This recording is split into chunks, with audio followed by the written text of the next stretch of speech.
Gracias. Muy buenas noches, les saluda Claudia Choi y en nombre de la Asociación Peruano-China quería darles la más cordial bienvenida y agradecerles por su presencia virtual a la conferencia Salud Intestinal por el doctor Luis Punchón, quien nos introducirá al importante y fascinante mundo de los intestinos y sus funciones. Se sorprenderán. Para muchos de nosotros habrá conceptos nuevos, así que la grabación de la conferencia estará a su disposición en el Facebook del APC por si quieren compartir o afianzar estos conceptos. Estamos transmitiendo vía Zoom y en simultáneo por Facebook Live. Queremos informar a los asistentes que nos pueden hacer llegar sus preguntas usando el chat para que éstas puedan ser respondidas después de la conferencia. Ahora sí, las credenciales de nuestro invitado, el doctor Luis Punchón. Es un médico egresado de la Universidad Nacional Mayor de San Marcos. Es doctor honoris causa de la Universidad Nacional de la Amazonía. También es miembro de la Sociedad Española para el Estudio de la Obesidad, miembro de la Asociación Peruana para el Estudio de la Obesidad y Aterosclerosis, miembro de la Liga Medicorum Homeopática Internacional con sede en Suiza, y de la Asociación Latinoamericana de Aterosclerosis. Past miembro de la Comisión de Medicina Alternativa y Complementaria del Colegio Médico del Perú. Es fundador y director de la Sociedad Peruana de Medicina Homeopática. Profesor de Medicina Homeopática en la Unidad de Posgrado de la Universidad Nacional Mayor de San Marcos. Y dentro de su labor filantrópica es director del albergue Inspira. Lucho, en nombre de la Asociación Peruana-China, gracias por estar con nosotros virtualmente. Todo un gusto darte la bienvenida. Gracias, Claudita. Quiero agradecer a todos su presencia por medio del espacio virtual. Quiero agradecer a la APC y a su directiva por la invitación tan cordial. Me voy a tomar un par de segundos, si es que me permiten, para reconocer en este momento a todos los miembros de la policía, a los militares, al servicio médico, a los bomberos, a todos los que nos ayudan, nos están ayudando con este tema de la pandemia mundial. Quiero también agradecer a todas aquellas personas que nos ayudan con el albergue Inspira, que dirige mi hermano Ricardo. Y quiero agradecer a tu papi, que fue un colaborador con nosotros, una persona que ya no nos acompaña hace unos meses, pero colaboraba mucho con nosotros. Y quiero saludar, antes de empezar, a mi hijita. Ella debería estar yo con ella hoy, que se graduó, pero estas cosas del coronavirus hacen que uno se emocione un poco a lo lejos. Ciusita, te mando un besito. Hoy día se graduó de médico, empezaba su internado, pero en fin, les voy a hablar sobre salud intestinal y yo estaba en duda de si poner el término intestino como segundo cerebro y microbiota intestinal. Esta es una lámina que yo presento con frecuencia en mis intervenciones y se trata de esa evolución humana. Nosotros estamos, como todos sabemos, en este periodo, pero realmente para poder tener una evolución deberíamos retroceder en el tiempo. Entonces, para restaurar nuestra salud, nosotros debemos regresar al futuro. ¿Se dan cuenta? Nosotros debemos imitar lo que hacían nuestros antepasados, no seguir como estamos en la ruta en la que estamos hoy. Entonces, restaurar nuestra salud significa ver nuestro futuro mirando también nuestro pasado. Les voy a comentar algo que sucede mucho en mi consulta. En mi consulta suelo preguntarle al paciente por qué problema viene. Y el paciente con mucha frecuencia me dice sobrepeso. Y luego me dice algunas cosas más y me dice, lo que sucede es que me duele la espalda. O me dice, tengo presión alta. O tengo diabetes y mi azúcar se sube. O no me queda la ropa. Y me dice, mi hija se va a casar en una reunión este sábado y tengo que entrar en la ropa, quiero salir en la foto. O si no, le echa la culpa a la ansiedad. Y me sigue contando cosas y me sigue contando cosas y yo le tengo que hacer recordar a los pacientes y ahora a ustedes que un problema se tiene que evaluar desde el fondo, desde la raíz. La mala no es cortando el tallo. Entonces, cuando alguien habla de sobrepeso, realmente me está hablando del tallo, no de la raíz. Y si me habla de la presión alta, de la hipertensión, me está hablando de las ramas o de las hojas, pero no me habla de la raíz. Y si me habla de la ansiedad, está peor, porque me está hablando ya del clima, ya me está hablando del sol, de las tormentas, ya ni siquiera me está hablando de la planta. Entonces tenemos que ir a la raíz. Y la raíz puede ser que tenemos una alteración metabólica, o puede suceder que en verdad somos glotones, o puede suceder que somos sedentarios, o podría suceder que realmente no hayamos entendido la cuarta posibilidad, que es la que vamos a hablar hoy. Entonces, hablar de intestinos implica esta cuarta posibilidad. Ahora, para poder hablar del tema necesitamos tener unos conceptos, necesitamos entender estos conceptos de los cuales vamos a hablar. El primer concepto es la inflamación celular. ¿Por qué es importante el tema de la inflamación celular? Es importante porque todas las enfermedades y todos los trastornos van a tener inflamación celular. Siempre, hablemos de la enfermedad que querramos. Si hablamos de hipertensión, hay inflamación celular. Y si hablamos de sobrepeso, hay inflamación celular. Y si hablamos de Alzheimer, hay inflamación celular. Y si hablamos de la enfermedad de la que querramos hablar o el trastorno que querramos hablar, siempre encontraremos ese signo de inflamación celular. Por lo tanto, si nosotros queremos curar, lo que tenemos que tener es desinflamar, que en pocas palabras también implica desintoxicar. Muy bien, ese es nuestro primer concepto, la inflamación celular. Nuestro segundo concepto es este: ¿será el intestino un segundo cerebro? Hay algunas personas, algunos científicos que lo consideran hasta el primer cerebro. ¿Qué sucede? Nosotros, en nuestro organismo, realmente tenemos nervios por todo el organismo. Algunos motores, otros sensitivos, etc.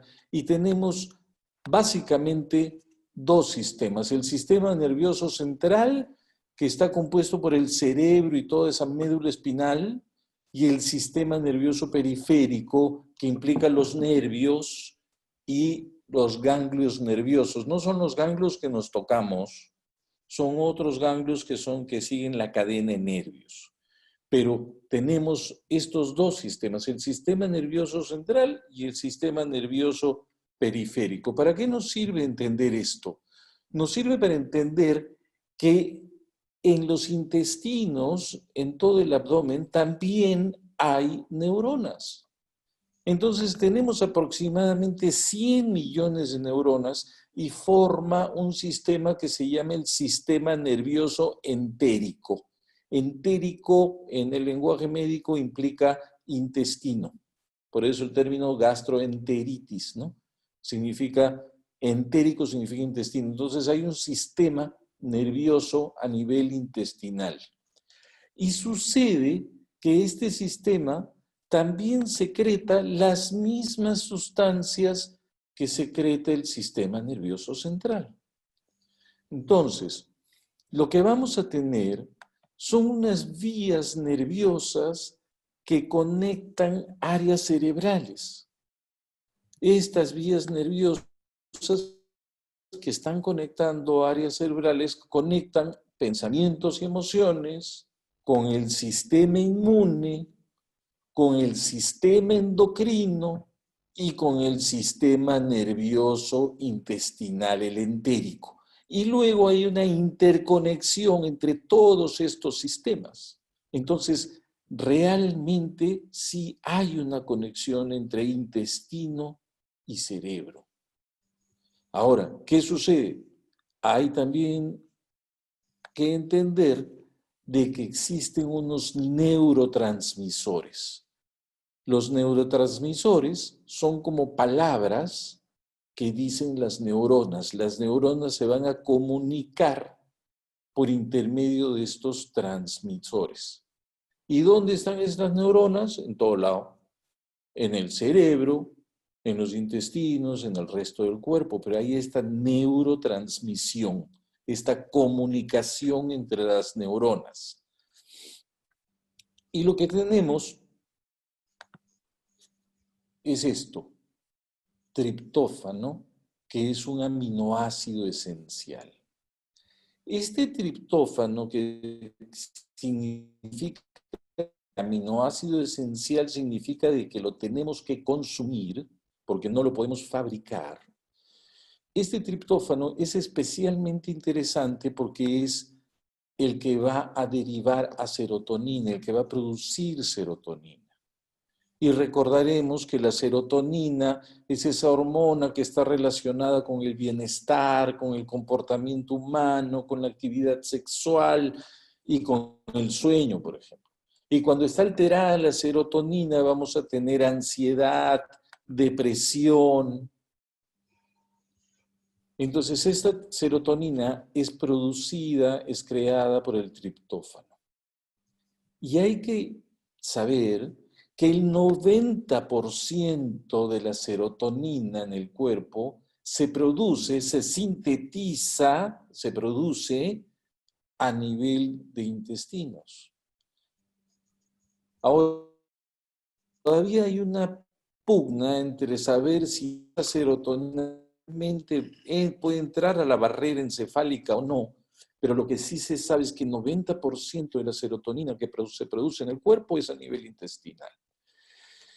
¿Y dónde encontramos el triptófano? Lo encontramos en el pollo, en el pavo, en el pescado, en la leche y en el queso o en los huevos. Y para que no se molesten los vegetarianos, yo soy bastante vegetariano, también lo encontramos en el tofu, en la mantequilla de maní, en la calabaza, en las semillas de ajonjolí que son tan ricas y buenas. Entonces, este triptófano es importante para poder tener esta serotonina de la que estamos hablando. Y entonces hay una interrelación entre cerebro, intestino y alimentación, y entre ellos lo que tenemos que buscar es este alimento del triptófano, que contenga triptófano. Ahora, hay una interconexión entre cerebro e intestino. El intestino, entonces, trabaja de dos formas. Una, independiente del cerebro, es por eso que hay un sistema autónomo, quiere decir automático, que funciona en automático, y otro que está en conexión con el cerebro. Y es este gráfico del que vamos a hablar ahorita. Existe un que se llama el eje cerebro-intestino, en inglés el brain-gut axis. Y este eje lo que va a tener es una comunicación bidireccional, es decir, de ida y vuelta. Hay una comunicación bidireccional entre intestino y cerebro. Entonces, por eso es que muchas de nuestras emociones se van a ver reflejadas a nivel cerebral.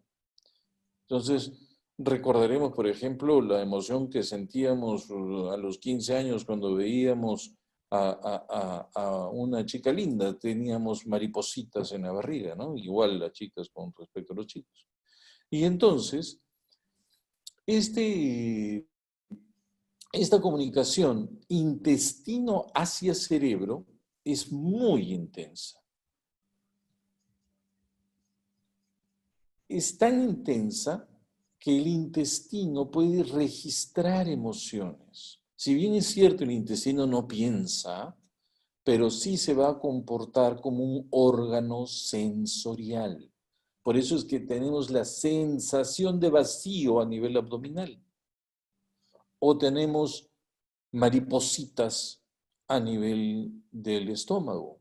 Entonces el cerebro interpreta esta información que envía el intestino de acuerdo a nuestro estado de ánimo y de acuerdo al entorno, a lo que pasa a nuestro alrededor.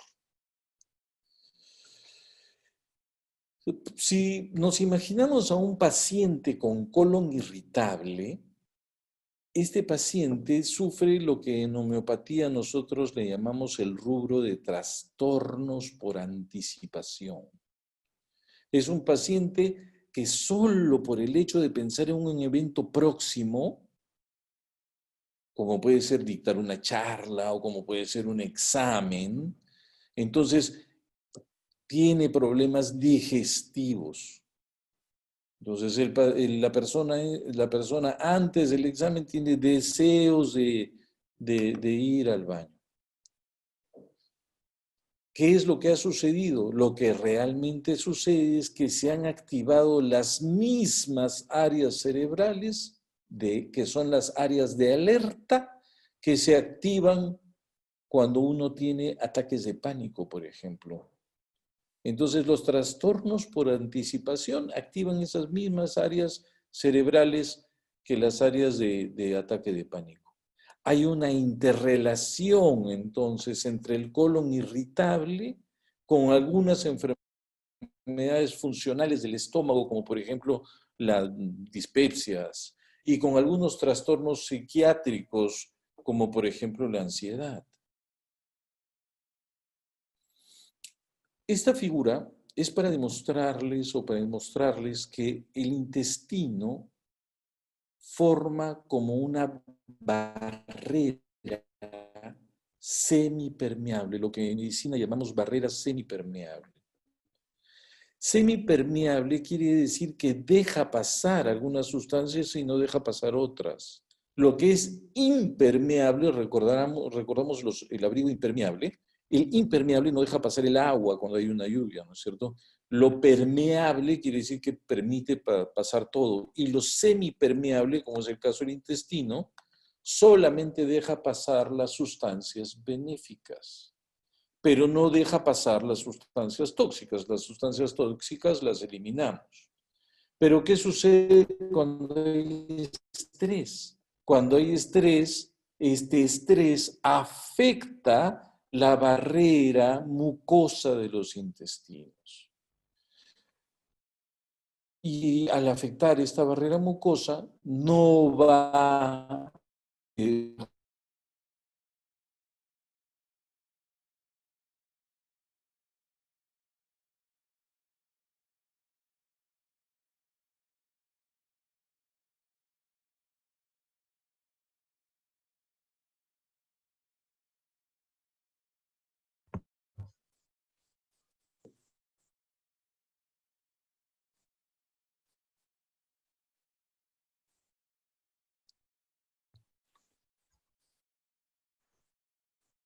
Hola, ¿estamos Se bien? había congelado tu imagen. Oh, ¿me quedé en algún sitio en especial? Eh, sí, cuando estabas hablando de la barra permeable, semipermeable y Bueno, veamos. Esto, tenemos el intestino como una barrera semipermeable, es decir, que deja pasar sustancias benéficas, pero impide que pasen las sustancias tóxicas. Pero en el caso del estrés, este estrés rompe esta barrera, esta permeabilidad, y entonces lo que va a suceder es que más bien van a pasar las sustancias. Deja de ser una barrera semipermeable Lucho, y disculpa, dime. no podemos ver tu presentación, solamente te Oh, estamos viendo a ti. a ver, un segundo, ¿ya? Ujú.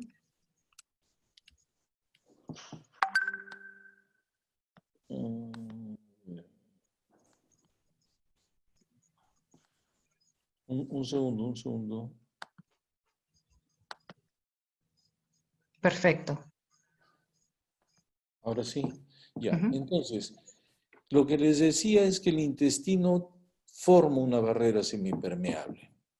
Es decir, deja pasar algunas sustancias e impide el paso de toxinas. Pero cuando hay estrés, esta barrera no funciona. Y lo que va a suceder es que sí van a pasar sustancias tóxicas. La flora bacteriana es lo que trata de que no suceda esto y que se mantenga la barrera semipermeable de los intestinos. Entonces, este es nuestro siguiente concepto. Ya hemos revisado dos conceptos, el concepto de la inflamación celular y el concepto de el intestino como segundo cerebro. Ahora, si me permiten, vamos a hablar parece que otra vez la señal se fue o no. Se ve blanco, gris.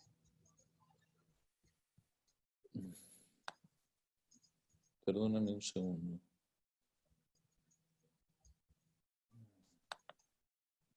¿Ahora sí? Ahora sí. Ya. Entonces, nuestro tercer concepto debería ser la microbiota intestinal. La microbiota intestinal, ¿qué es? La microbiota es, bueno, antes de hablar de microbiota, quiero conversarles acerca de qué sucede en el humano. El humano, nosotros somos organismos eh, superiores, pero organismos superiores que estamos gobernados por microorganismos.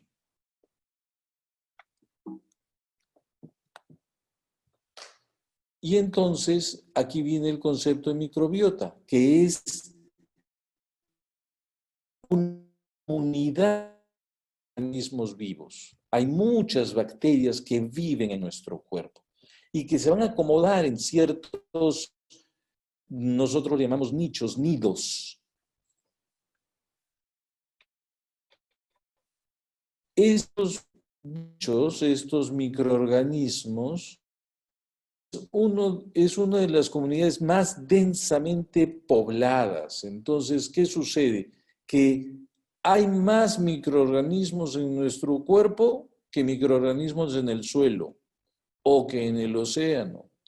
El número de bacterias que nosotros tenemos en nuestro cuerpo es 10 veces más que el número de células de nuestro cuerpo. O sea, nosotros tenemos un montón de células en el cuerpo y tenemos 10 veces más bacterias.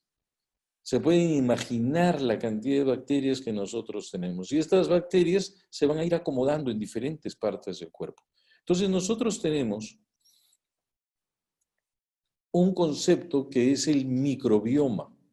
Y los microbiomas no son otra cosa más que los microorganismos, estos de los que estamos hablando, estas bacterias, los genes de estos microorganismos y sus desechos, sus metabolitos. Eso es un microbioma. ¿Y dónde viven los microbiomas? En todo lado. En todo lado viven estos microbiomas. Ahora bien, viven en nuestro tracto intestinal, viven en nuestro tracto genitourinario, viven en nuestra piel, viven en la nariz, todo el árbol respiratorio, viven en la cavidad oral, viven en todo nuestro cuerpo. El Instituto Nacional de Salud de Estados Unidos promovió el proyecto Microbioma Humano, investigar estos microorganismos con sus genes y sus metabolitos en el año 2008, hace 12 años. Y se asociaron al proyecto Metagenoma del Tracto Digestivo Humano en Europa. Hicieron los estudios y se han descubierto recién el 30% de los microorganismos del tracto intestinal. Solamente conocemos el 30%, ni siquiera conocemos todos. Ahora bien, el siguiente concepto es la disbiosis. Dis quiere decir alteración de la biosis de la microbiota. Entonces estamos hablando de que hay alteraciones en la microbiota intestinal. Esta alteración más la respuesta del paciente, del huésped, va a generar, según esta respuesta, si la respuesta es, por ejemplo, a nivel respiratorio, lo que va a generar es asma. Y si la respuesta es a nivel intestinal, a nivel metabólico, pues generará obesidad. Y si no, generará enfermedades inflamatorias crónicas. Y si no, generará cirrosis no alcohólica. Entonces, estos microorganismos, más la respuesta, más la tendencia que cada uno de nosotros lleva, va a generar en algún trastorno o enfermedad. Tenemos que saber que el 50% de la masa fecal de las heces está compuesta por bacterias. Entonces tenemos trillones de microorganismos y la mayoría pertenecen a 4 familias. Los firmicutes, los bacteroidetes, las actinobacterias y las protobacterias. De todas estas bacterias que tenemos en los intestinos, el 90% son las 2 primeras, firmicutes y bacteroidetes. Muy bien. Entonces, en la microbioma intestinal, antes se le consideraba solamente como comensales oportunistas, como parásitos. Pero hoy sabemos que se trata de un órgano metabólico. Y como órgano metabólico, tiene funciones en la nutrición, tiene funciones en la inmunidad y hay una regulación de la inflamación. Entonces, por eso es que es importante el tema de la microbiota, de la flora intestinal. Acá tenemos unos chicos jugando, pero voy a referirme a los que no se ensucian. Entonces, cuando los mamíferos que crecen libres de gérmenes, tienen un desarrollo corporal no normal. Vamos a encontrar que aquellos que no están en contacto con microorganismos tienen una atrofia de la pared intestinal. Su corazón, sus pulmones, su hígado van a ser pequeños, de bajo peso.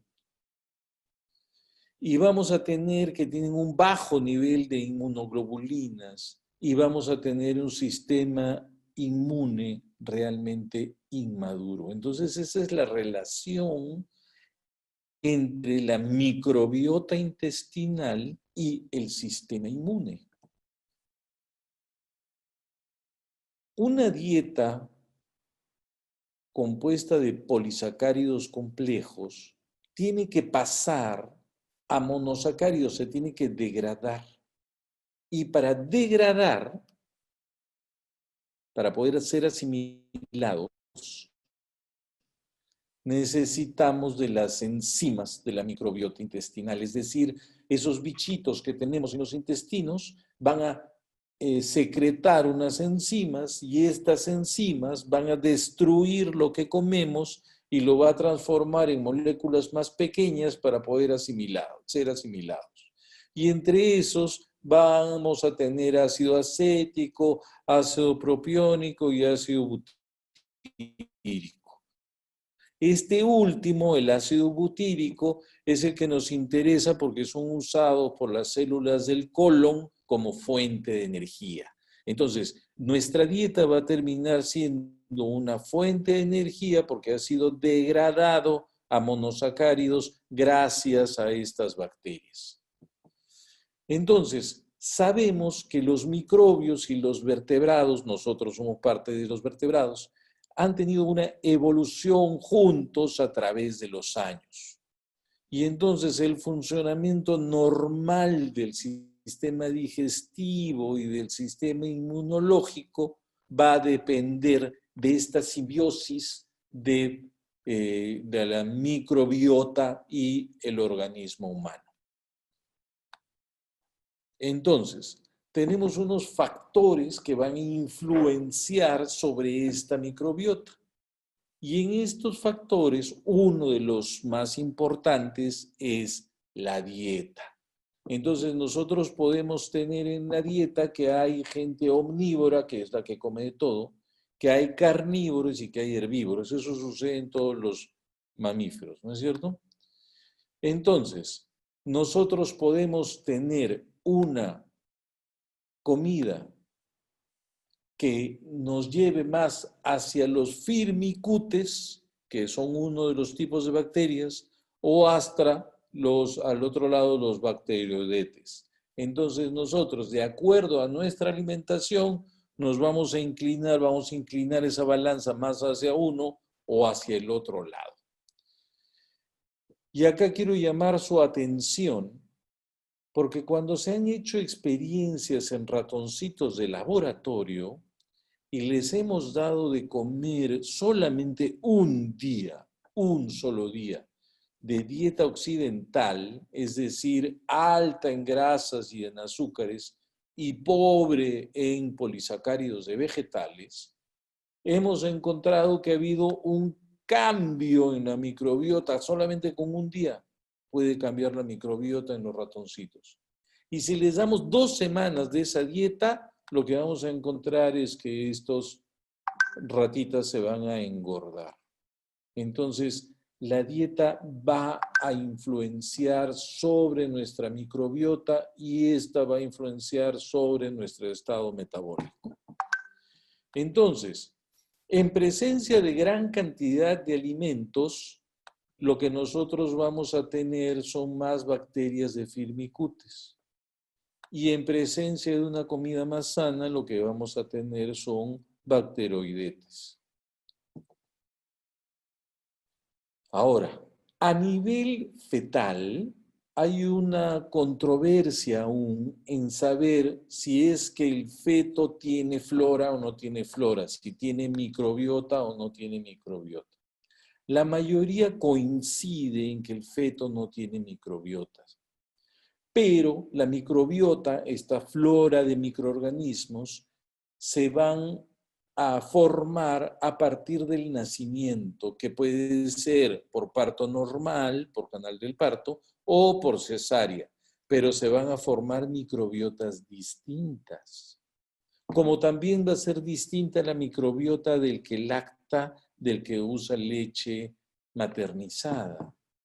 Entonces se forman microbiotas distintas y hay toda una gama de posibilidades, ¿no? Puede ser la combinación de un parto normal con leche materna o con leche artificial o la otra combinación.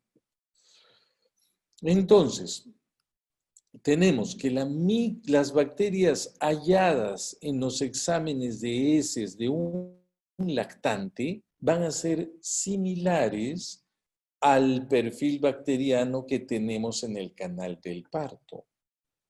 Entonces, la microbiota va a ir cambiando en relación a la edad y en relación a la dieta.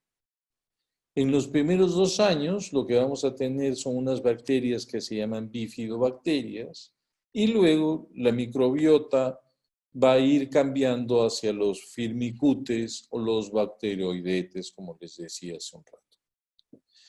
Y lo que tenemos en este gráfico es esto. Tenemos la microbiota materna en el parto, la microbiota materna en la lactancia, el medio ambiente, es decir, la familia, el colegio, el barrio, y esto va a hacer que tengamos nuestra propia microbiota intestinal, nuestra propia microbiota en la piel, nuestra propia microbiota a nivel de aparato respiratorio y todas las microbiotas que podemos tener. Entonces, una vez establecida la microbiota, es más o menos estable en el tiempo, a menos que hagamos un cambio en el medio, un cambio en la dieta, por ejemplo. Pero si analizáramos la microbiota de una familia, lo que vamos a encontrar es que existe una flora, una microbiota semejante, muy parecida en todos los miembros. ¿Por qué? Por el medio en el que viven, que es igual para todos. Entonces, nosotros vamos a revisar lo que es microbiota, flora e inmunidad. Entonces, lo que tenemos es que la microbiota ejerce un importante efecto sobre la inmunidad. Ya antes del año 90, en el año 89, para ser más exactos, se demostró que había una disminución de la carga microbiana por la higiene. Entonces, en esa época hicieron una propaganda muy grande acerca de la higiene, el lavado de manos, exactamente como ahora se está haciendo. Pero, ¿qué sucedió? Sucede que se vio un aumento de enfermedades autoinmunes. ¿Por qué? Porque en la teoría de la higiene, nosotros al tener un exceso de limpieza y una disminución consecuente a este exceso de limpieza, una disminución de la exposición bacteriana, vamos a impedir el desarrollo de mecanismos de inmunorregulación, va a disminuir nuestra inmunidad. Por eso es que nuestras abuelitas siempre decían, déjalo que se ensucie, que juegue en la tierra. Siempre tenemos que tener un equilibrio entre los microorganismos que hay en nuestra comunidad, nosotros y nuestra higiene. No hay que dejar de ser limpios, pero sí hay que permitir que esta microbiota interactúe. Entonces, en este gráfico tenemos el intestino, la luz intestinal, y vamos a hablar sobre la inmunidad innata, es decir, nacemos, estamos en contacto con unos antígenos, con unos bichitos, y formamos nuestros anticuerpos. Pero también hay una inmunidad adaptativa. Entonces, en la inmunidad innata lo que vamos a tener es un reconocimiento de solo un determinado número de bacterias, de antígenos, por ejemplo. Mientras que en la inmunidad adaptativa, mientras nos vamos adaptando al medio, vamos a tener que responder a varios antígenos nuevos. En todo se va a encontrar esto, los patrones moleculares asociados a patógenos que se llama PMAP. Entonces, estos patrones son reconocidos por receptores. Exactamente como la llave reconoce al candado y el candado reconoce a la llave, estos se van a interconectar. Y ahí es donde viene el asunto de las tormentas de citoquinas que hemos escuchado con el tema de los coronavirus. Y hay una respuesta que es la inflamación. Y esta respuesta inflamatoria va a ocasionar daño celular.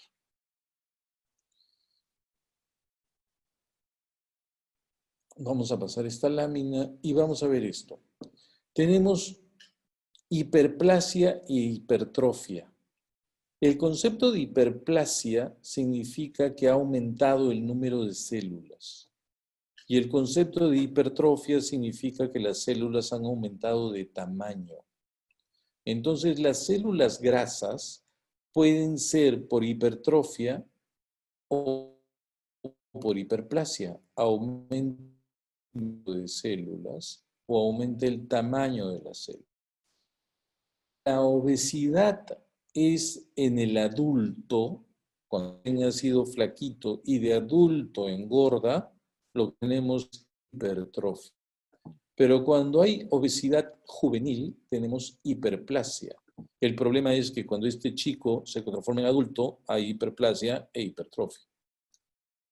Entonces, el tejido adiposo es un almacenamiento de energía, pero también además se tiene como un órgano endocrino activo que va a generar adipocinas, que son unas sustancias que genera el adipocito.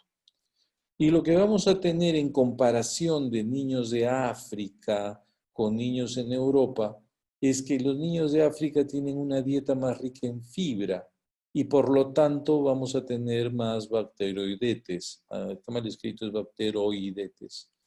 Y en los niños de Europa vamos a encontrar más firmicutes.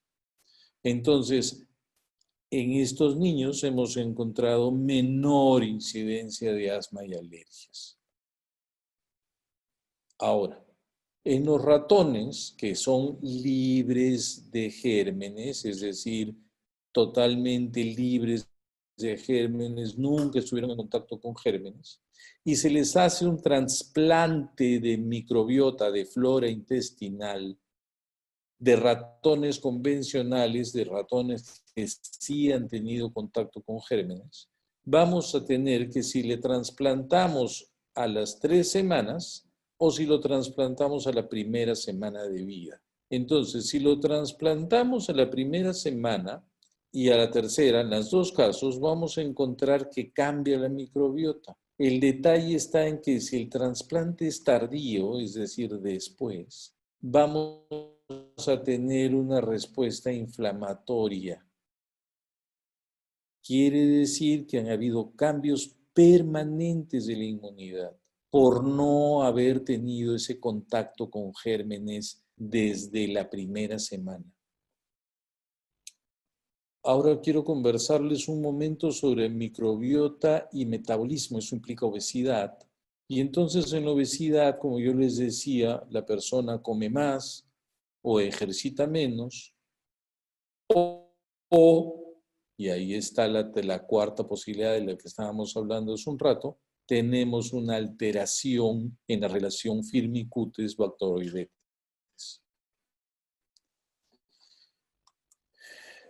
Siempre en ratitas de laboratorio tenemos el ratón libre en gérmenes y se le hace un trasplante fecal de la microbiota de ratones convencionales. ¿Qué sucedió? Yo les voy a contar una historia de acerca de los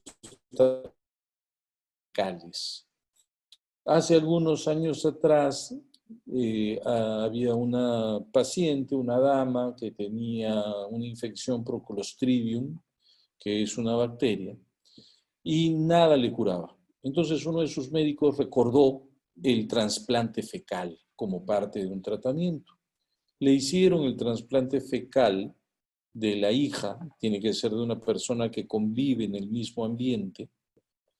Le hacen el trasplante fecal de la hija y la señora se cura de la infección intestinal. Pero como efecto secundario, la señora engorda. La hija era gordita y la señora era delgada, pero engorda después del trasplante fecal. Entonces los médicos deducen que además de haber pasado bacterias que le ayudaron a combatir la infección, también le habían pasado bacterias que engordaban. Pusieron estas bacterias en ratas y las ratas engordaron. Y cuando pusieron bacterias de personas delgadas en las ratas de laboratorio, las ratitas adelgazaron. Y ahí es donde se descubrieron los firmicutes y los bacteroidetes. Esa es la razón de por toda esta charla, cómo se encontraron esos firmicutes y los bacteroidetes, fue mediante ese trasplante. Y entonces, cuando le hacen un trasplante fecal de microbiota de ratones normales a los ratones libres de gérmenes, vamos a ver que hay un aumento de la grasa corporal. Los ratones engordan, a pesar de tener una dieta pobre en grasa y pobre en polisacarios y pobre en todo. El ratón engorda, pero es por culpa de estos firmicutes. Entonces el ratoncito engorda y lo que tenemos es que los obesos tienen una microbiota que degrada los hidratos de carbono más eficientemente. No quiere decir que sea eficiente, por el contrario, deberías decir más deficientemente, pero lo que sucede es que lo degrada mejor. Y al degradarlo mejor, se asimila más. Y al asimilar más, se engorda. Y esto se ve que hay 50% menos de bacteroidetes y 50% más de firmicutes en sus intestinos. Y por último, ya hemos hablado de la inflamación celular, ya hemos hablado del intestino como segundo cerebro, ya hemos hablado de la microbiota intestinal y ahora les quiero hablar sobre los prebióticos y los probióticos. Los prebióticos son alimentos que no se pueden digerir y que se van directamente al colon, los prebióticos, como por ejemplo algunas fibras. Los probióticos son los microorganismos saludables, entre ellos los bacteroidetes. Entonces, estos probióticos, estos microorganismos, se alimentan de los prebióticos. Nosotros debemos consumir prebióticos para que nuestros probióticos ejerzan una mejor función. Entonces yo les voy a hablar acerca de esto del chucrut. Yo les sugeriría que preparen chucrut casero y lo que vamos a tener acá en este chucrut va a ser probióticos. Se van a crear acá los microorganismos. Y estos probióticos tienen que ser alimentados con una buena dieta. Ahora, ¿qué necesitamos para preparar chucrut casero? Necesitamos col, necesitamos frasco de vidrio, de preferencia con tapa de plástico, necesitamos agua de botella o agua de filtro,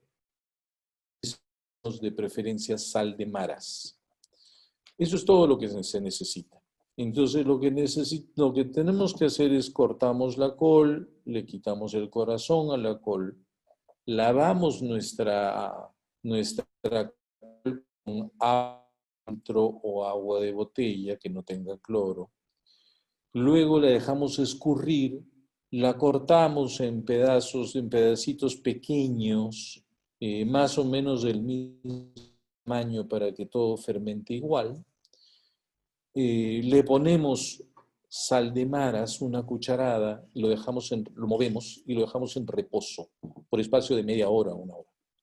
Luego de que pasó ese tiempo, le vamos a hacer un masaje a esta col por unos 10 minutos o 15. Vamos a tratar de exprimir la col.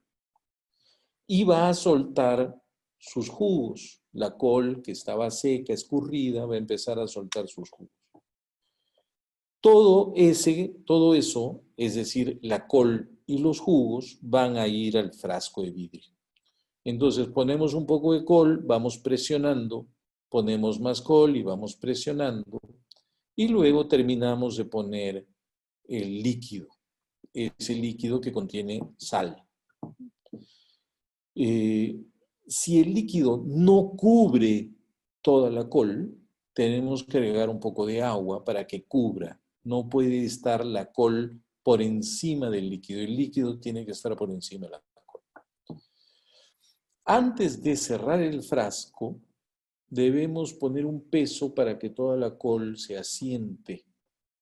Ese peso puede ser con la cabeza, con el corazón de la col mismo, se pone como peso y luego cerramos el frasco.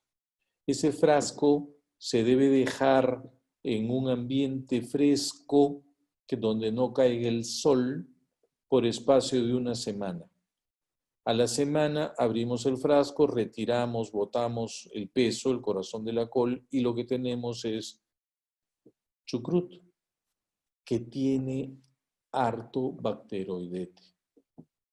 Comemos 2 cucharadas de chucrut todos los días y vamos a ir generando flora intestinal más saludable. Podemos comer eso cada 2 días o todos los días. Y esto sí lo debemos guardar en la refrigeradora y siempre debe estar el agua por encima de la col. Bueno, gracias por su atención. Espero que la charla haya sido de su agrado y que haya tenido alguna repercusión importante sobre nuestros intestinos.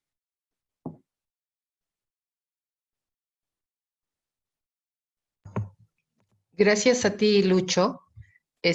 Ahora hay varias preguntas que nuestros asistentes nos han hecho llegar durante la conferencia.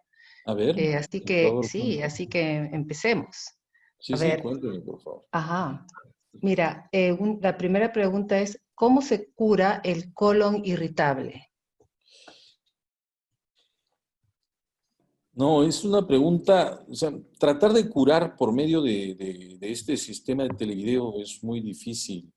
Lo único que yo le podría decir es que el colon irritable normalmente tiene tendencia hacia diarrea, pero también podría tener tendencia hacia estreñimiento. Existen los dos bandos del colon irritable. Y el colon irritable tiene esa conexión, como te decía yo, con ansiedad, con trastornos de anticipación. Entonces hay mucha intervención aquí. Tiene que intervenir el psicólogo, tiene que intervenir el gastroenterólogo, tiene que intervenir el nutriólogo. Y el nutriólogo, el nutricionista, lo que le va a decir es, tiene que tratar de comer mejor para que tenga más bacteroidetes que firmicutes.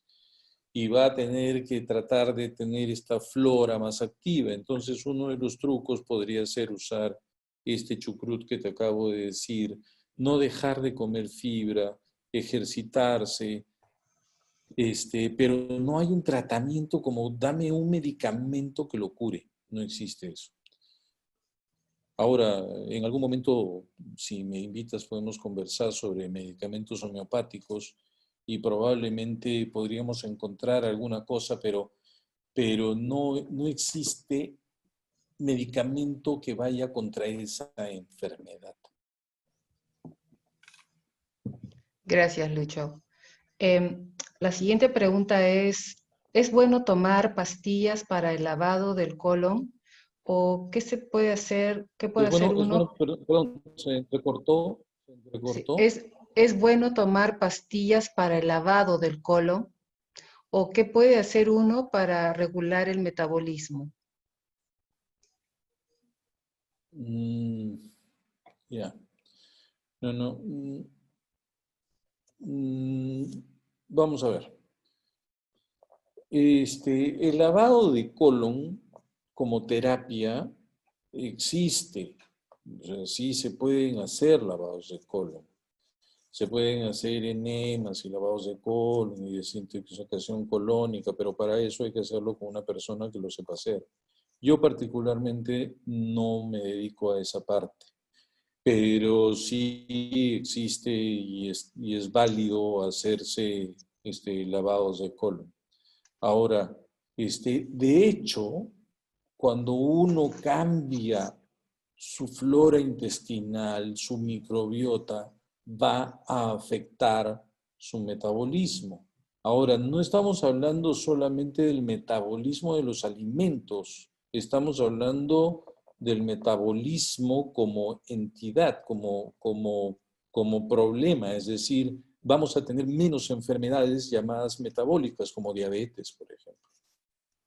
Sí, la microbiota podría afectar en eso. Entonces, de hecho, cuando un médico le dice al paciente, tienes que cambiar tu dieta, claro, suena, no tomes café o no comas, no tomes alcohol, y la otra persona se siente minusválida socialmente hablando, pero lo que en verdad estamos procurando es que ese paciente vaya cambiando flora intestinal.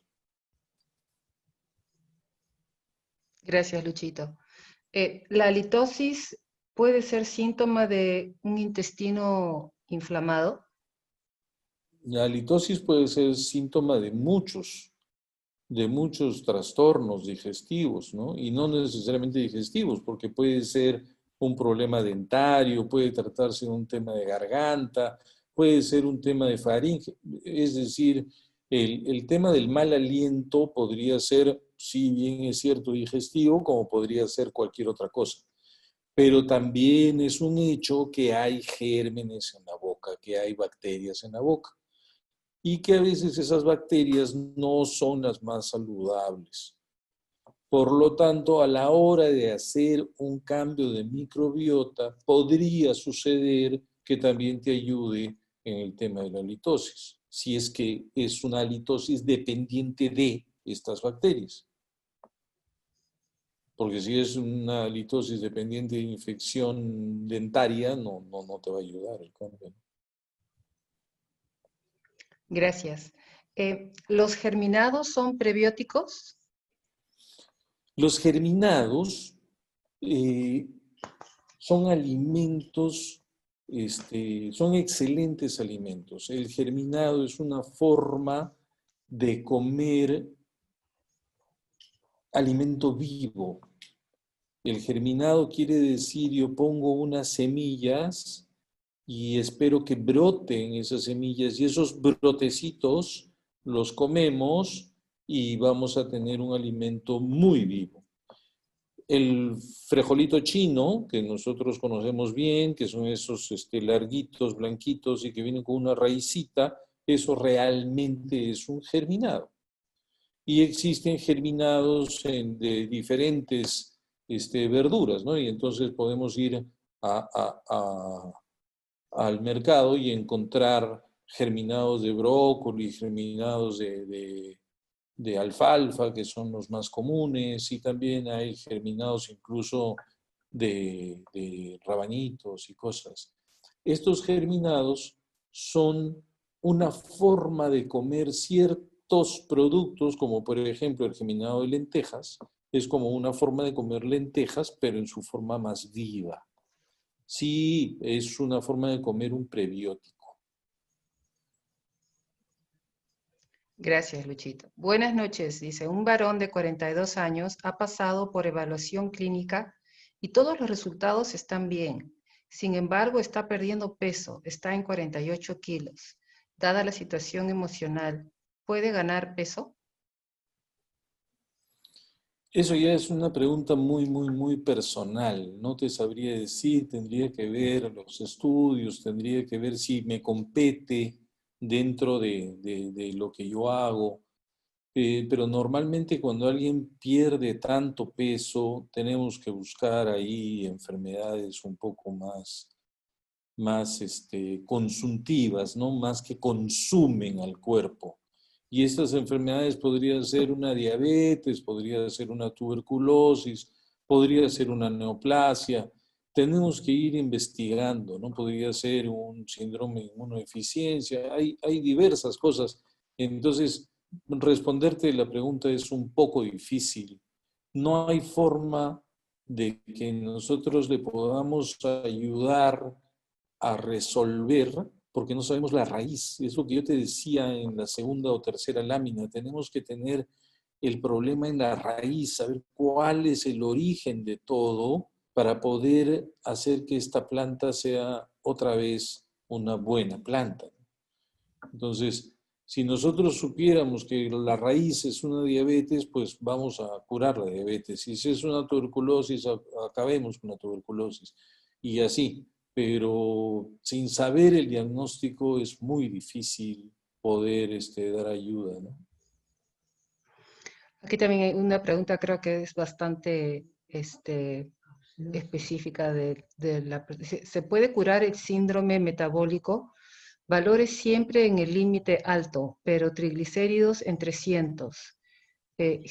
Genfibrosilo cae mal y atorvastatina no baja triglicéridos. Ya, Glucosa en 105.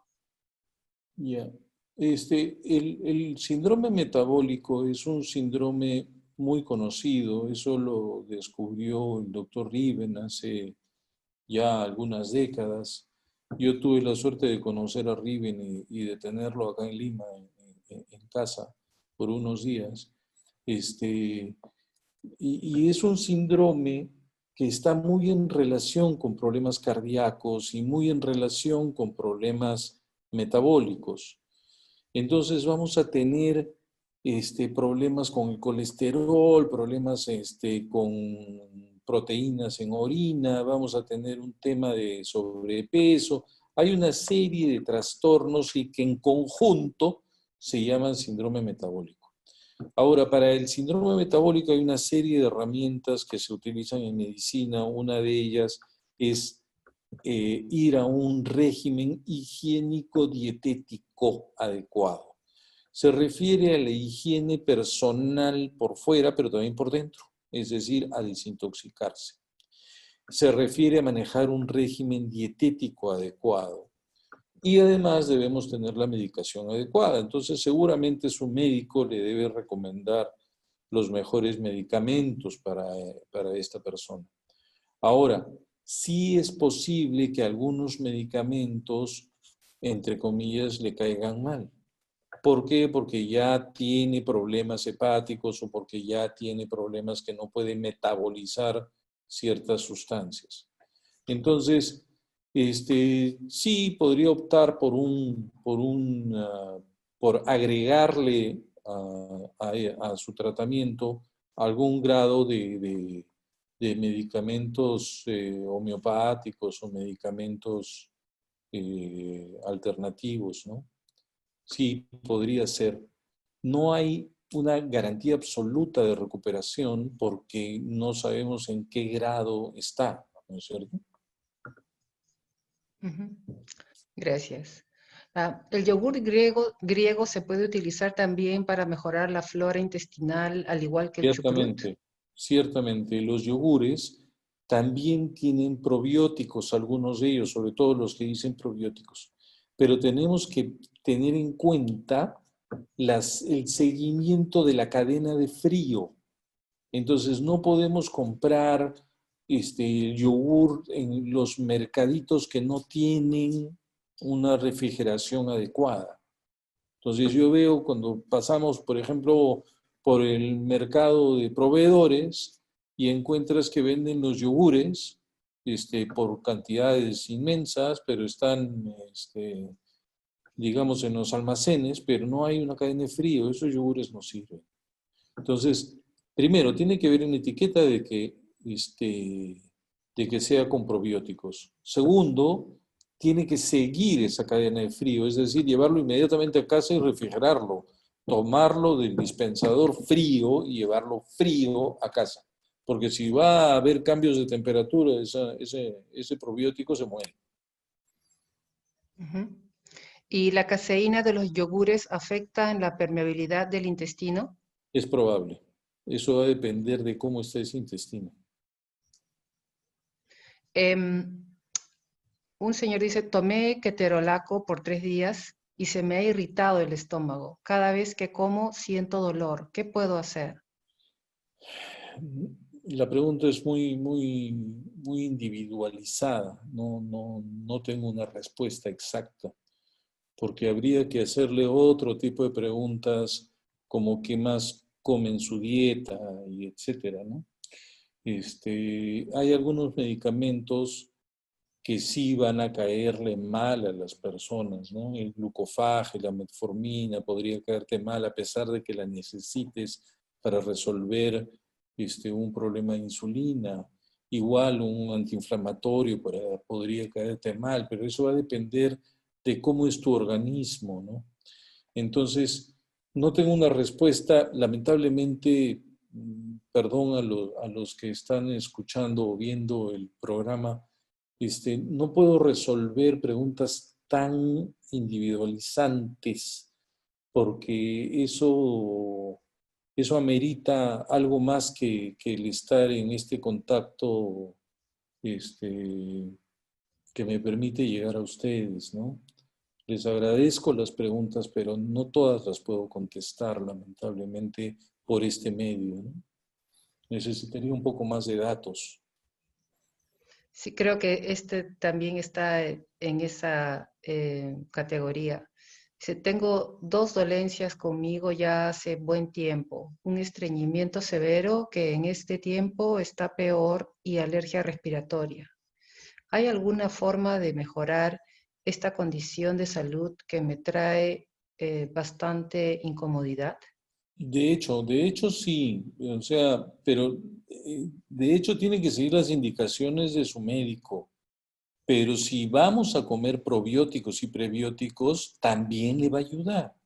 Entonces, si va a comer este tema del chucrut o si va a hacer alguna otra, algún otro fermento, sí le puede ayudar. Ahora, hay algunos fermentos que podría ayudarles un poquito más. Si tú me permites un minuto, yo voy a traer uno de mis fermentos y te los muestro. Permíteme un segundo, ¿ya?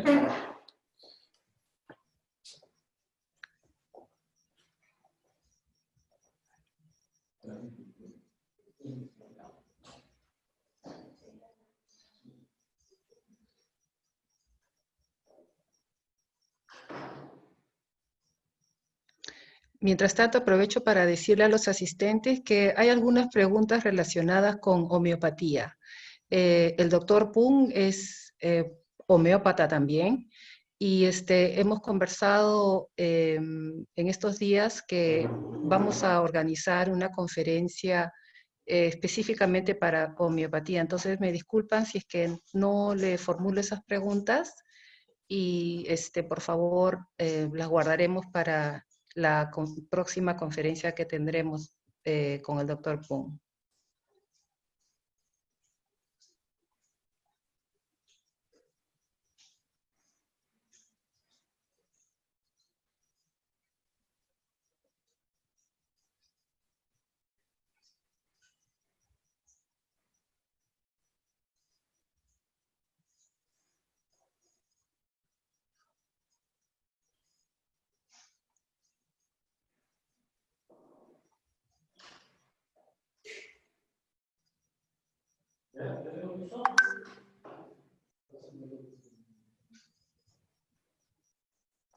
Mira, Claudita, acá tenemos este fermento.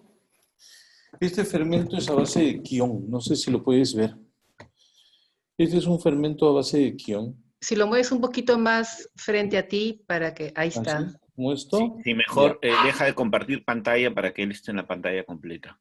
Ah, bueno, Ya. bueno. ¿Estamos mejor así? Perfecto. ¿Sí? Ya.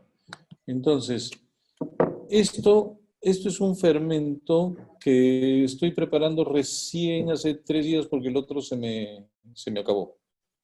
La cosa, por ejemplo, con este fermento de quión, viene en una proporción de 2-2-1. Es decir, para prepararlo necesitas 2 cucharadas de quión rallado, necesitas 2 cucharadas de agua de botella o agua de filtro y 1 cucharada de azúcar. Entonces, pones las 3 cosas. 2 cucharadas de quión, 2 cucharadas de agua, 1 cucharada de azúcar. Si es un poco más grande, puedes hacerlo al doble, pues, ¿no? Pero la proporción es 2, 2, 1.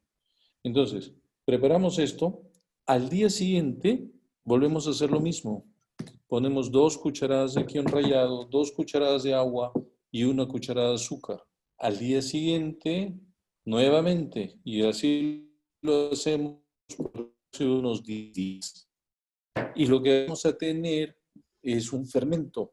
Se va a ver actividad, burbujitas, a partir del 5.º día. Y vamos a encontrar estas burbujitas o unas manchitas blancas. Y nosotros podemos comer esto directamente, o lo podemos comer con una ensalada, o podemos ponerlo en alguna bebida, y vamos a tener probióticos.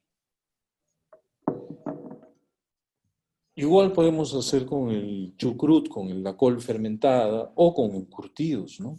Podemos en algunos encurtidos también lograr algunos probióticos. Perfecto. ¿Hay alguna relación entre el Pero hipotiroidismo y el recuerda la colon? diferencia entre probiótico y prebiótico, ¿no? El probiótico son los microorganismos y el prebiótico son los alimentos que no podemos digerir, pero que alimentan a el microorganismo una vez que está en el intestino, ¿no? Entonces yo como este probiótico, pero este probiótico tiene que ser alimentado con un prebiótico dentro de mi colon. Es decir, tengo que comer verduras, tengo que comer fruta, tengo que comer algunas fibras que me permitan alimentar a estos microorganismos una vez que ya están dentro de nuestro cuerpo. Gracias. ¿Hay alguna relación entre el hipotiroidismo y el colon irritable? No conozco esa relación. Hay una relación entre hipotiroidismo y diabetes, pero no conozco esa relación como que tan directa entre problemas de tiroides y colon irritable, ¿eh? Pero podría ser que en una persona o en algunos haya esa relación que no he estudiado. ¿Es cierto que mientras mejor funcionen tus intestinos y evites el estreñimiento, te permite bajar de peso? Sí. ¿Sí? Perfecto. ¿Por qué? Porque a la hora de cambiar tu dieta va a mejorar, pero ahí hay unas aclaraciones, ¿ah? No vayamos a usar como hubo una moda un tiempo de usar laxantes para bajar de peso. El hecho de ir al baño para bajar de peso, tomando diuréticos o laxantes o purgándose, no es la forma adecuada de bajar de peso. Lo que nosotros debemos hacer es cambiar nuestra flora bacteriana y eso se logra cambiando nuestra dieta. Y la dieta se puede sostener en el tiempo solo si voy a la raíz del problema. ¿Y cuál es la raíz del problema? Que somos glotones. Entonces hay que dejar de ser glotón, hay que dejar de ser sedentario. Hay que ir a la parte del carácter, de la personalidad. Lo otro es la técnica. Una cosa es la técnica que yo utilizo y otra cosa es cómo soy yo, ¿no es cierto? Entonces, nosotros podemos tener un alumno estudioso y un alumno flojo. Los dos pueden aprobar el examen, pero eso no quiere decir que porque aprobé el examen me convertí en estudioso. El hecho de bajar de peso no me convierte en una persona que coma sano. El hecho de salir a correr un día no me convierte en deportista. Entonces lo que yo tengo que hacer es efectivamente seguir una técnica, que es lo que me están preguntando, pero además tener la personalidad, hacer el cambio de personalidad, hacer el cambio de carácter. Y eso se logra pero es una cuestión no de fuerza de voluntad, sino es una cuestión de sentir que comer sano y hacer deporte son virtudes, no sacrificios. ¿Por qué? Porque cuando yo entiendo que algo es un sacrificio, entonces, claro, lo estoy haciendo, pero va a ser temporal. Comer sano y hacer deporte, más bien son cosas que deben ser de por vida. Es como ser limpio, es como ser honesto, es como ser estudioso, es como ser buena gente. Deberíamos serlo siempre. Y para hacerlo siempre, no hay forma de utilizar fuerza de voluntad. La fuerza de voluntad solo se aplica para cosas que son castigo, que son obligatorias, que son un deber y por lo tanto son temporales. ¿Me dejo entender? Gracias, Luchito. La siguiente pregunta es, ¿puedo consumir Provide Gold o suplementos proteicos para subir mi peso perdido? Subir el peso es muy difícil. Subir peso es muy difícil, a menos que se haya tratado de una cuestión muy temporal, pero subir de peso, si una persona es delgada, no le sugiero subir de peso. Cuando nosotros hablamos de peso, nosotros tenemos algunos detalles, ¿no? Tú dices, subí de peso. Muy bien, pero ¿qué subiste? ¿Tu grasa? ¿Subiste el agua o subiste tu músculo? Porque cuando subí de peso y engordé es porque subí grasa. Cuando subí de peso por agua me hinché. Y cuando hice ejercicio crecí. Cuando quiero bajar, no se me va a ocurrir bajar músculo. Se me tiene que ocurrir bajar grasa. Entonces, igual ocurre con las subidas de peso. Si la persona que te ha escrito te dice quiero subir de peso, se entiende que quiere subir músculo. No se entiende que quiere subir grasa, ¿no es cierto? Entonces, si empezamos a hacer una dieta para subir de peso, es probable que suba grasa más que músculo, porque subir músculo Congeló la imagen. es difícil. Subir músculo no es fácil. Entonces, ¿qué tiene que hacer? Tiene que hacer ejercicio y tiene que seguir una dieta que le recomienda su nutricionista o su nutriólogo. Pero no es tan fácil. Es complicado subir de peso y no le sugiero que suba inyectándose y creciendo de manera musculosa, ¿no?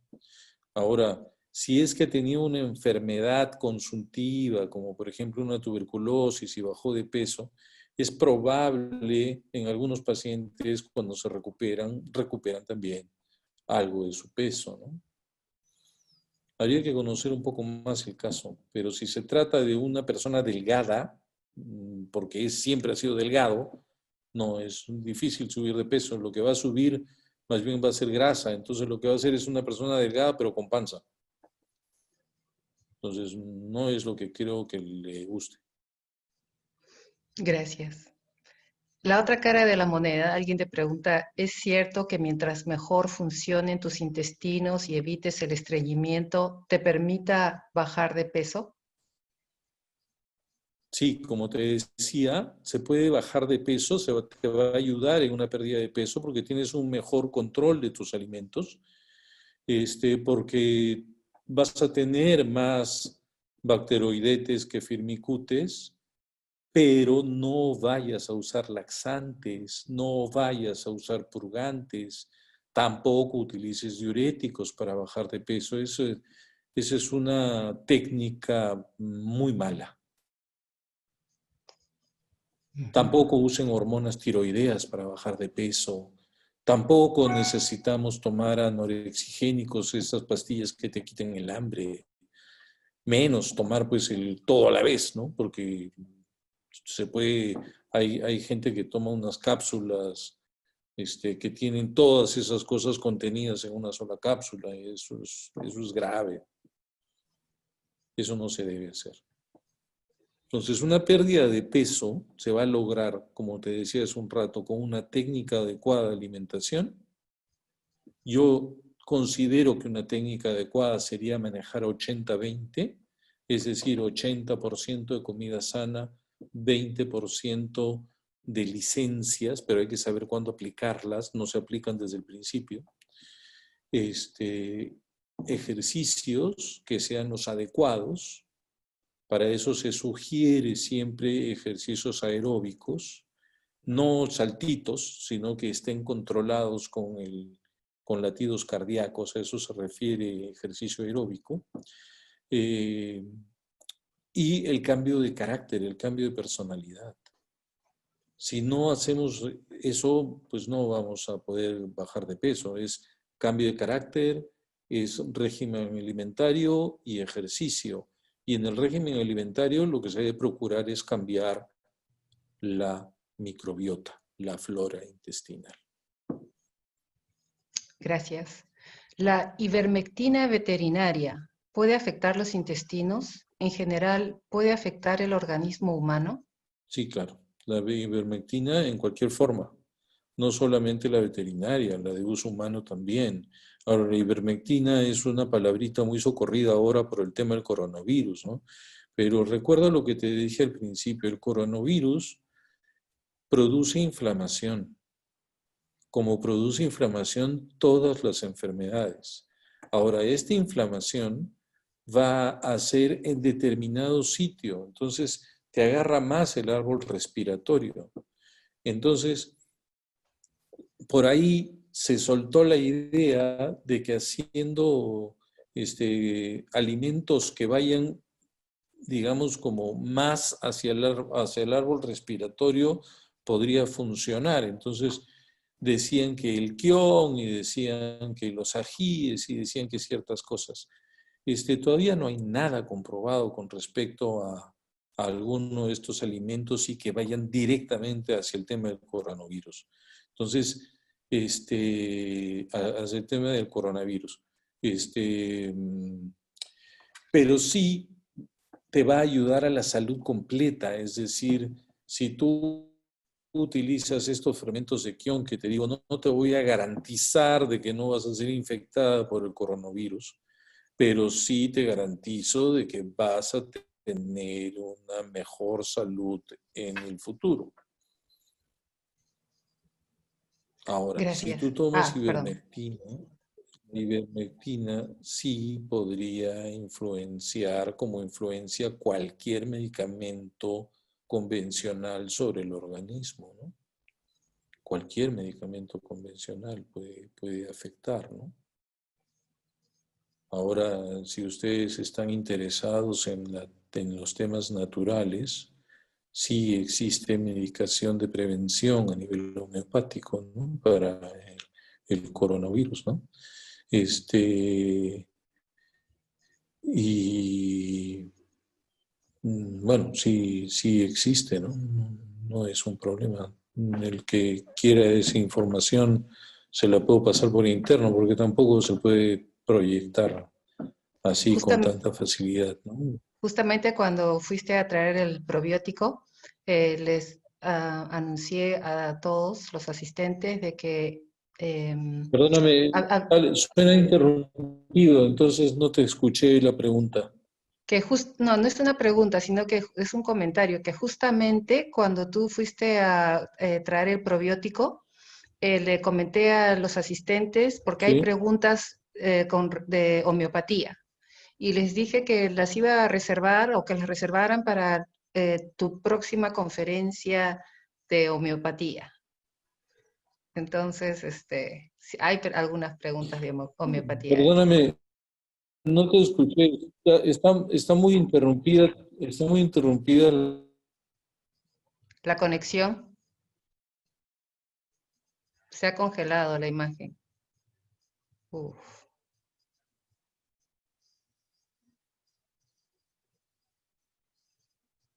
No sé quién es, tú o yo.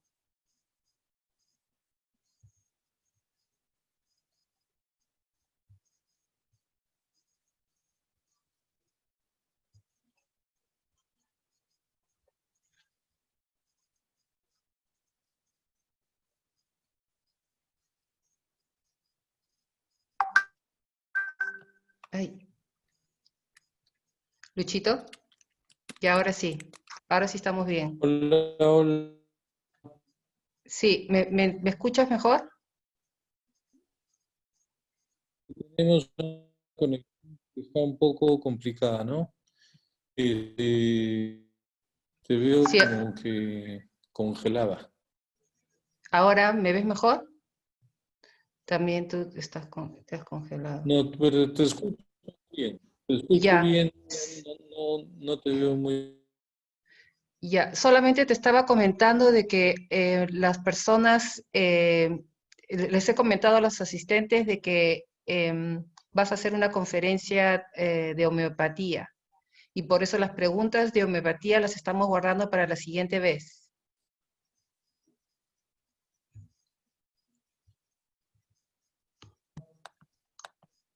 ¿Me Hola, escuchas? Ahora sí, te escucho ahora bien. sí. Se Sí, te está congelando un escucho poco. bastante bien. Te, Ya, te veo congelada, pero te escucho. Dime. perfecto. Entonces, te paso la siguiente pregunta. Es ¿cómo mejorar el intestino permeable si tengo intolerancia al gluten que me apareció después de la toma de acitromicina y otro antibiótico muchos días? ¿La enterogermina sirve?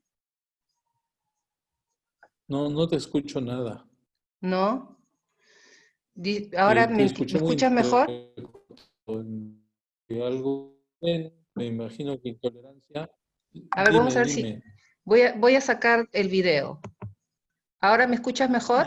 Yo voy a tratar de cambiar yo de mi internet a ver cómo vaya. Espérate un segundo.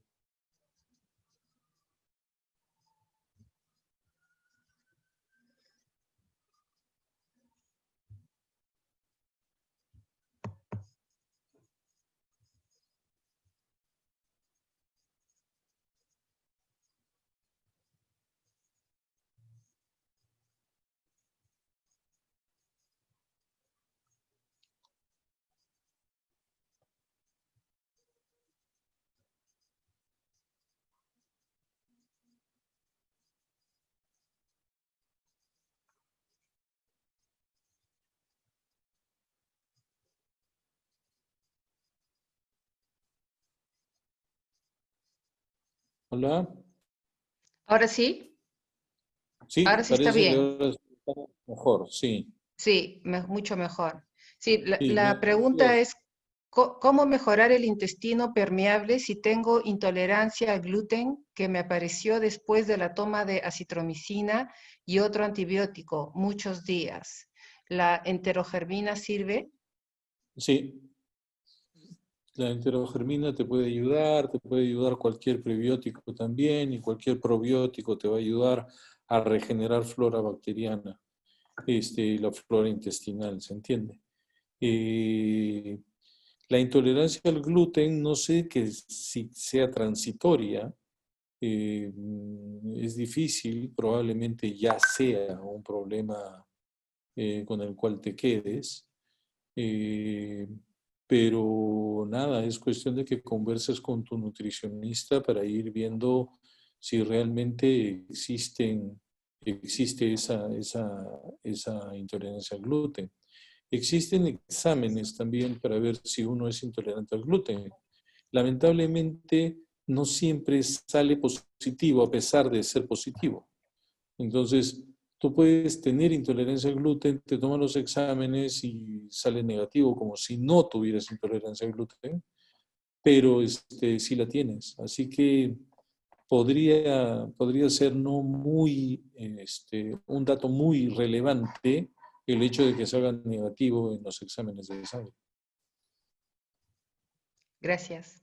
¿Las enfermedades autoinmunes son reversibles? Difícil.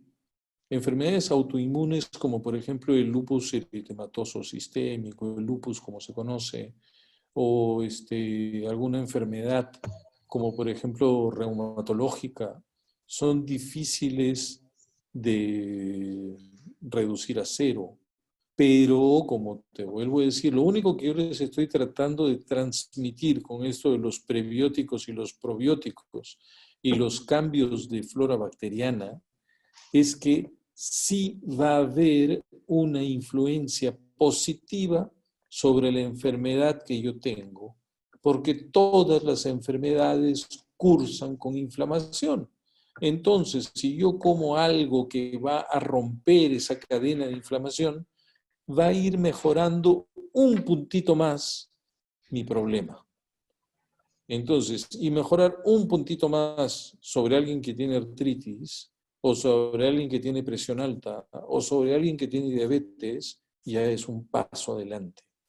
Si yo le voy a agregar a esto una mejor o una mayor actividad física, un cambio en mi régimen de desintoxicación, porque hay muchas formas de desintoxicar, voy a ir agregando esos puntitos. Entonces, probablemente nunca mejore mi estado crónico, como que nunca voy a mejorar mi presión alta, o nunca voy a curar mi diabetes, o nunca voy a curar mi artritis, pero cure, si los signos y síntomas disminuyan y yo me voy a sentir mejor. Entonces, eso es buscar la tal en el día de las enfermedades crónicas. Es la mejoría. Gracias, Luchito. La parte final de esa respuesta no se entendió muy bien. ¿A que estoy interrumpido o que mi forma de Es, hablar no es clara? es creo que es el ¿La internet. señal? Mm, sí. Lo que te trataba de decir es que las enfermedades son agudas o crónicas. Las enfermedades agudas van a tener una forma de resolver.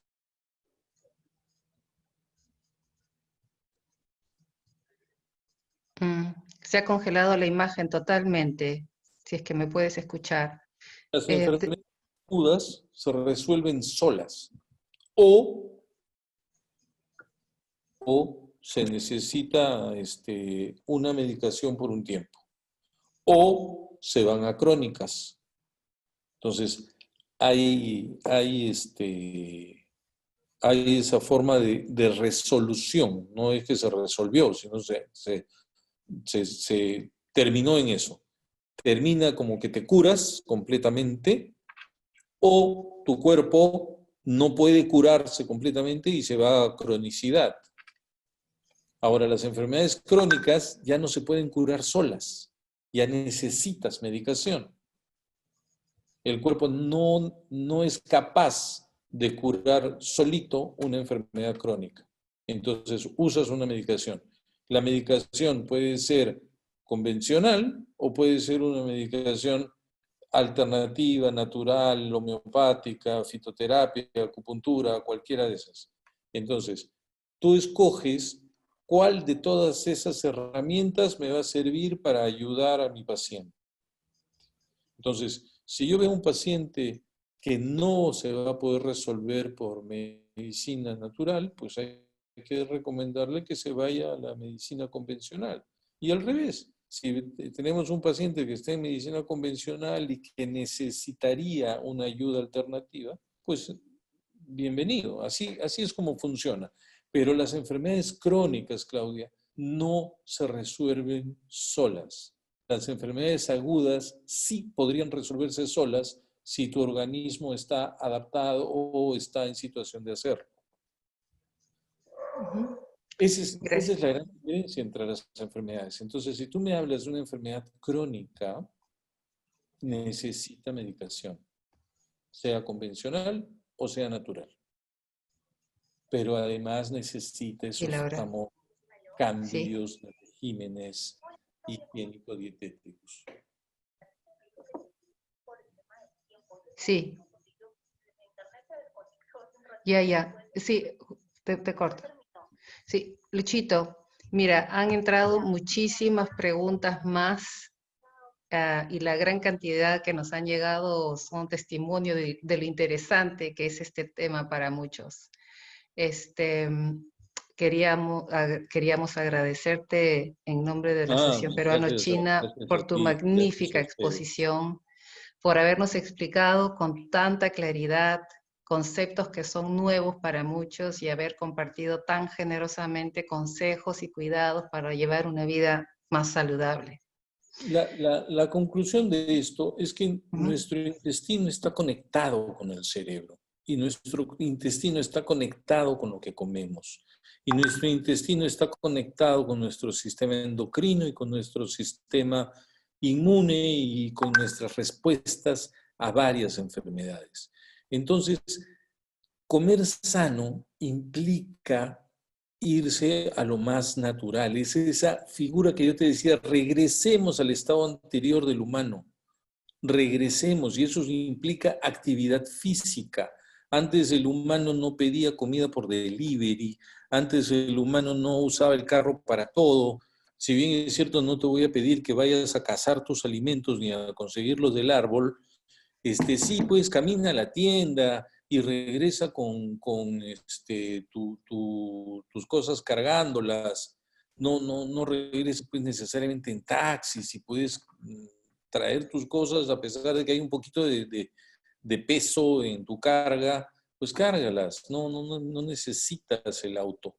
Entonces, haz un poco más de actividad física y come sano, regresa a lo más natural, a comer como antes, a comer como las abuelitas nos enseñaban, y a los guisos y al horno, y comida cruda y comida cocida, y no necesariamente embotellados, embolsados, enlatados, ensobrados.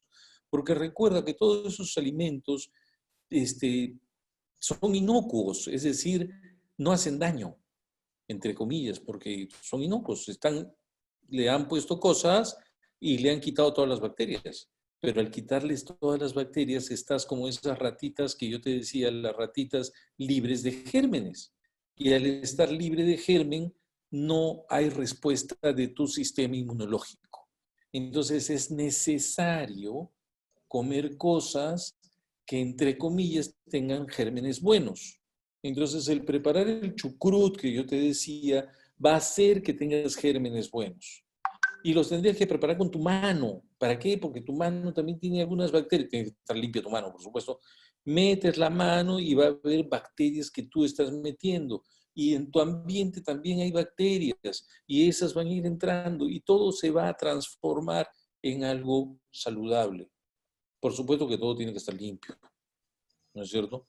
Entonces,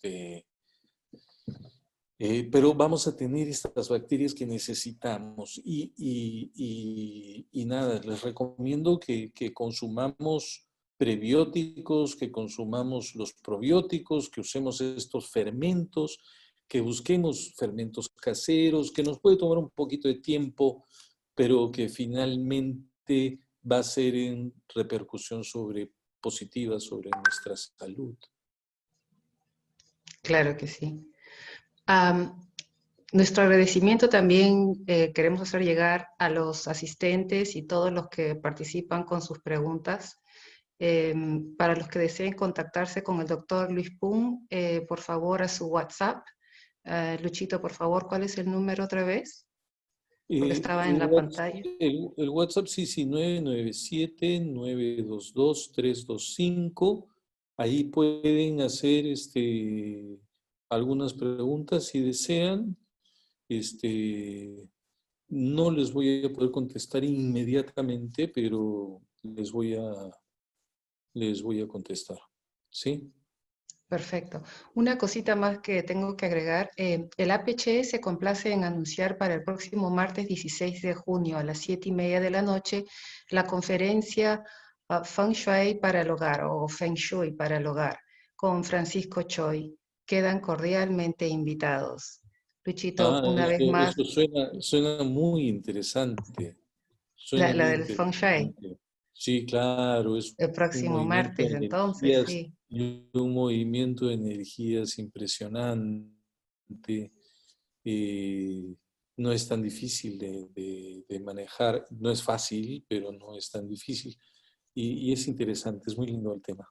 Y tú que eres conocedor de la medicina tradicional china, así que sí, de todas Bueno, esa es maneras. una de sus formas, ¿no? Yo no lo practico, no lo sé poner en práctica como para enseñar, pero sí tengo muchas ideas acerca de eso, porque Feng quiere decir viento, ¿no? Y Shui quiere decir agua. Entonces, Agua. todos esos movimientos que se hacen entre los vientos y las aguas y la forma en cómo corre la energía, pues simplemente también van a terminar siendo favorables, no solo para nuestra salud física, ¿no? También para nuestra salud emocional e incluso para temas económicos, ¿no? Este asunto del virus, del coronavirus, nos está haciendo reflexionar de que debemos estar preparados, tanto física, emocional, social y económicamente, para lo que venga, ¿no? Tenemos que estar preparados. Y la preparación física pues implica todo lo que hemos estado conversando, y la preparación emocional puede ser por parte del Feng Shui y otras técnicas, y la preparación social pues es este nuevo aprendizaje de tener estas relaciones por videollamadas o teleconferencias o cosas por el estilo. Extraño mucho el contacto con las conferencias en presenciales. Lamento no ser tan fluido en este tipo de entrevistas porque son nuevas para mí. Entonces, el no saber con quién estoy interactuando del otro lado de la cámara siempre es un poco más difícil, es más fácil para mí el contacto con la gente, entonces me sale un poco más fluido. Así que les pido perdón si es que notan alguna cosa que no fue muy profesional, Muy por el pero contrario, te han mandado muchísimos mensajes de felicitación, que qué bueno ha estado la conferencia, muy clara, las ay, explicaciones, así que gracias, por favor, no, muchísimas gracias a ti y gracias a gracias. todos. Un saludo Y a todos, les agradezco mucho el estar atentos a la charla, a la APC, siempre mi cariño, a ti, a tu familia, a Erasmo como presidente de la asociación, siempre mi agradecimiento a todos. gracias, Luchito.